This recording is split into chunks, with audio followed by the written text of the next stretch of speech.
I thought this would make for an interesting video. There's the top of the transformers. There's our three-phase lugs right down there. But if you notice how close my hand, here's this.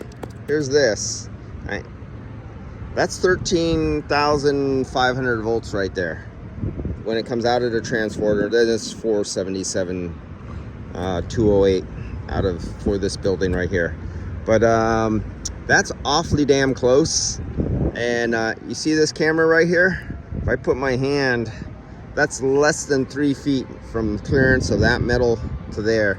I'm pretty sure PG&E wouldn't fly with that, and neither would any code inspectors, but this was not a compliant job. But yeah, putting metal overhangs that close to 13.5, not so good.